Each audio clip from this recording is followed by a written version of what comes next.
right, and we are back with another episode, and today I'm joined with Elyse Saunders. How's it going?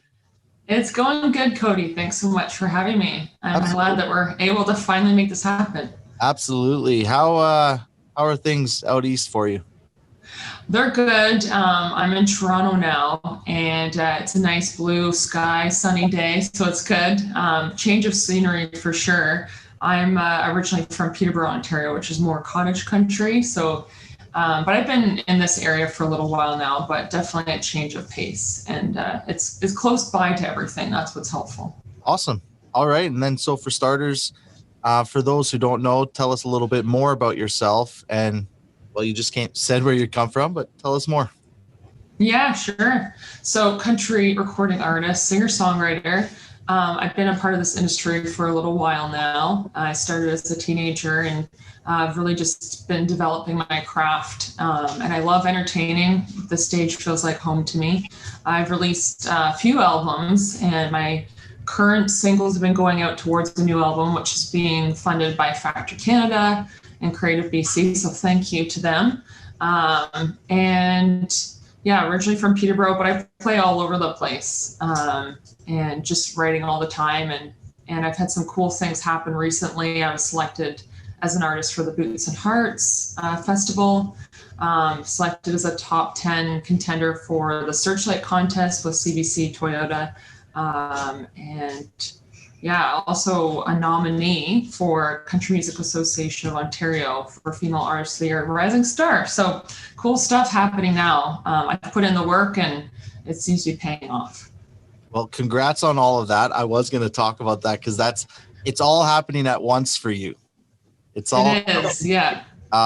You named Artist of the Month as well.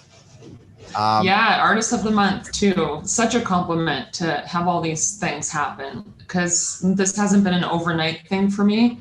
So it's nice to see that my music is resonating with people, because that's all I can ask for, is that my music touches people and helps them in some way. So it's an honor for sure to receive these kind of things. How were you feeling like when all this kind of like each time that something kept coming your way, you're kind of like, no way, like Yeah.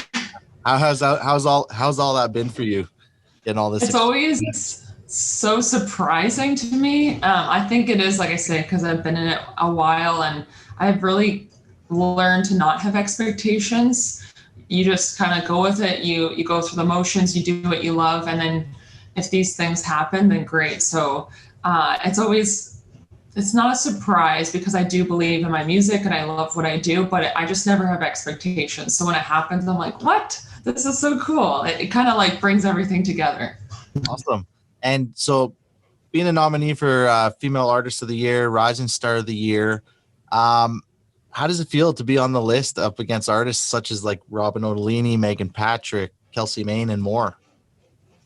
Yeah. Well, I've known Kelsey Main and Robin for a while now, just being in the scene together. So I feel like we're industry peers. So I love seeing them in the categories as well, because they're doing amazing things and we're kind of rising together, which is really cool. And then Megan Patrick, and just such a cool, amazing performer. And I've looked up to her for a while. So to be in a category with her is awesome, just because I'm such a fan of Megan Patrick too. For sure. And if you were to win, are you one that has a speech prepared, or are you one that just goes up and wings it? How does that work? I will probably have something kind of in mind, like people that I want to shout out to or whatever, but I don't think I'll really rehearse it too much, just because I feel like, I don't want to like overthink it, I guess, or try to put too much expectation on it. But yeah, I'll have some people in mind for sure. Awesome. And if you were to end up winning, who is one person you can immediately think of that's helped you reach this milestone in your career? I would say my current team. Well, first and foremost, my family. Just such a great emotional support team for me over the years. So they're first for sure. But my team currently are just amazing, and people that I look up to and that have helped me tremendously. And that would be Jasper, who's on my publicity team from Nova Current, And then also my radio tracker, Adrian Locke. And of course, my producers, Dan Swinimer, who's done so many incredible things and just such a talent. And then Paul Chateau and David Wills, who really feel like family and taking me under their wing. So those would be the top ones. And then, of course, my marketing team too, Sarah from ZYK Marketing, because all of those members have done awesome things, and I'm so thankful for them. Love it. Awesome. All right, let's talk music now. Let's talk about your newest single, Sunshine State of Mind. Tell us about this single and how it came together. Yeah, so Sunshine State of Mind is now out to radio, and it's available everywhere for people to listen on the platforms that they listen to music. So TJ Simpson is my co-writer on it. And it's funny because I feel like the timelines have all squished together. So I feel like I get mixed up when I'm trying to think of like, when did we write this? But it would have been the winter right before everything shut down. And it was winter time. We were just like, you know what, it'd be nice to write a song where it feels like you have this mental escape, where we take the listener on a vacation landscape in their mind. But also we wanted to give the message of being able to find that paradise, no matter where you are. You don't have to be on that, island location or whatever it is. You can, if you're surrounding yourself with the right people or you're with the right person for you, it'll always feel like paradise. Awesome. And what would you say your favorite thing about co-writing is? I've been co-writing for a long time. So that's actually how I've learned to become a stronger writer. I've always tried to write up, is what I like to say. So early on in my career, when I was perfecting my skills as a writer, I would just try to co-write with as many people that I looked up to. And I feel like that's where I've taken little pieces of things I've learned along the way from all of them, and I can apply it now. So now my favorite part about co-writing is just that collaboration and the hang. Like the hang is sometimes the best part. You get to build these friendships, and you have this unique bond after you've written a song. You share your stories, or like it's like you've built a puzzle together and you have this amazing art at the end of it. So it's the collaboration and the hang is so much fun. For sure. That's the one thing I hear all the time. It's all about the hang. It is. If you can have a good hang, you're most likely going to come out with a great song. Yep, that's amazing. Even on the video side of things, like my side, I've been told many times, it's all about the hang. It's all about this, and it's true. It pays off. It's so true. Like I love it, because I've been to some shows, and I first meet the guy, and then we have a great time, and then that's kind of the advice I get told later on, right? So, no, that's awesome. Yeah, and like you say, it helps for interviews as well. It feels like we're chatting as friends. I think that it all helps when it feels like a good hang. For sure. Yeah. What would you say? I keep asking this one to all the artists. What would you say is the weirdest, most awkward way you've ever come up with a song? Is there a moment that you can think of?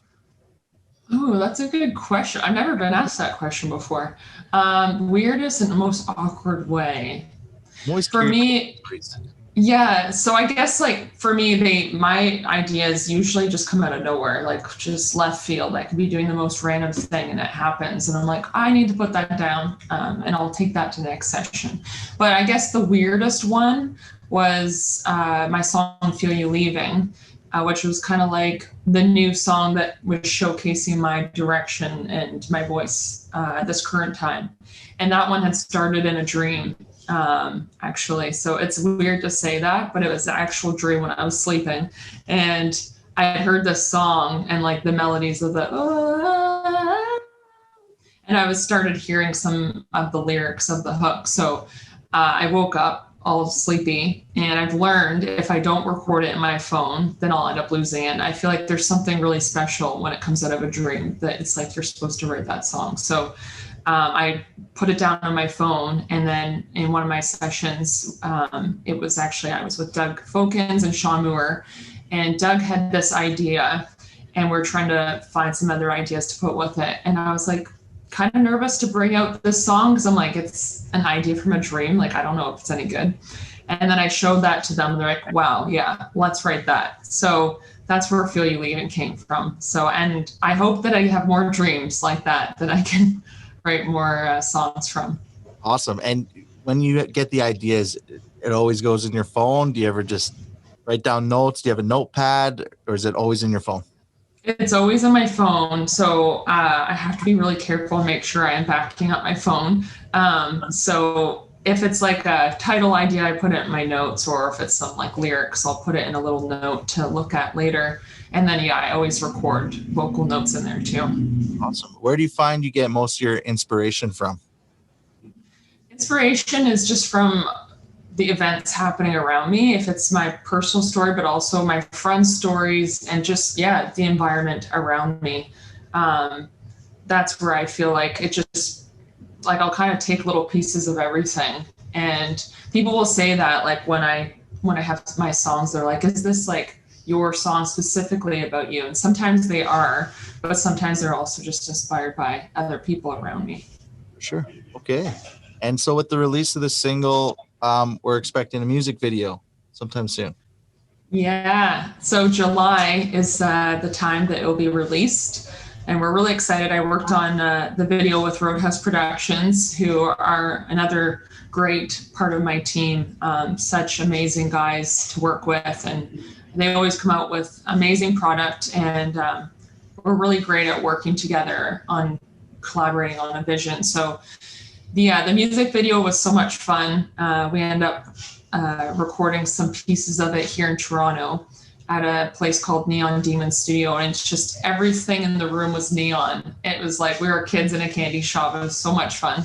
And then there's a place called Sandbanks towards my hometown.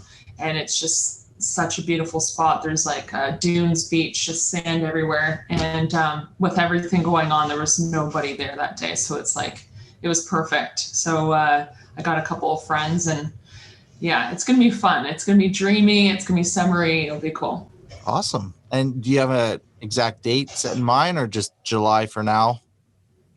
It'll be, yeah, middle of July. I don't have an exact date because we're looking at doing a premiere with it. So once I get that finalized, then I'll have a date. Perfect. All right. What would you say has been the best advice you've been given in your career up to this point? I would say that you should never stop working at it, and to have a passion for it, because it doesn't happen overnight. It was actually George Canyon that had said that to me really early on. I went to this private taping and I had said hello to him afterwards, and I asked him for some advice, and I was super early in my career at that point.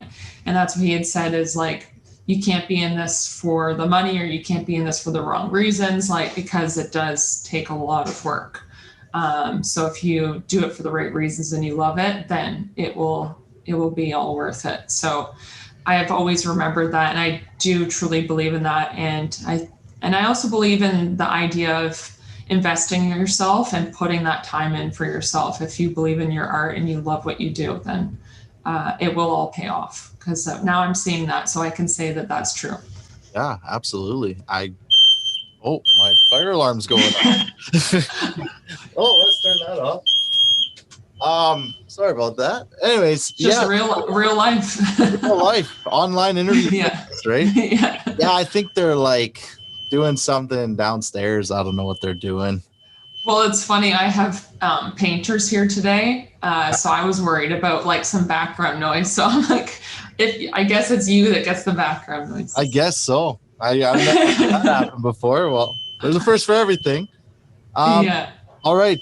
With things opening up, what's you have some shows lined up that you can announce, or? Yes, I do. A big one that's coming up is a drive-in concert happening in Collingwood, Ontario, and it's called Country Cares. It's with a bunch of talented acts. There's Jason McCoy's gonna be there that weekend. I'm playing the same night as my friend David Boyd James, who's headlining. Susie Corey will be there, Lesia Cole, Kansas Stone, just a ton of awesome acts. So it's going to be a lot of fun. I also have a winery show coming up, which is going to be a limited ticket event, which I'll post about soon. And then a backyard event with Corey Kelly. which is now, that's going to be posted about soon too. So there's some different stuff lining up, but the main one is that drive-in concert September 10th. Awesome. All right. Other than the shows and release your single, what's next for you? Just keep writing and keep putting new music out there. The album will be coming out this fall, so October. And it's going to have the 3 singles that people have already heard, which is my song Free, Sunshine State of Mind, and my song Wind Down. And then it will also have a few other songs people haven't heard yet. And then, there's going to be other songs coming out down the pipeline. I'm already starting to get ready to record more. So that's coming up. And then, I just had the Searchlight thing happen and made top 10 for that. So we'll see what comes from that. And then the Boots and Hearts contest, they're talking about maybe doing a virtual show. So lots to prepare for. The band and I are doing a bunch of rehearsals to get ready for everybody. So we're excited to get back into live music. Awesome. All right. Last thing, tell everyone where they can find you on social media. You can find me at my main hub, which is ElyseSaunders.com. I post all the news there, and then they can find my other social media platforms there.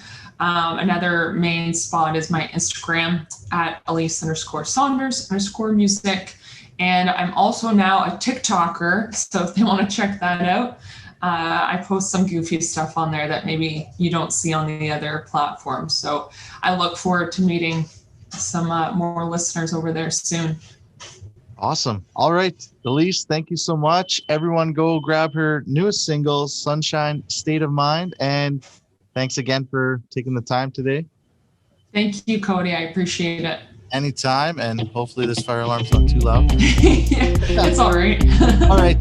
Take care and we'll talk soon. Thanks, Cody. All right. Have a good day. You as well.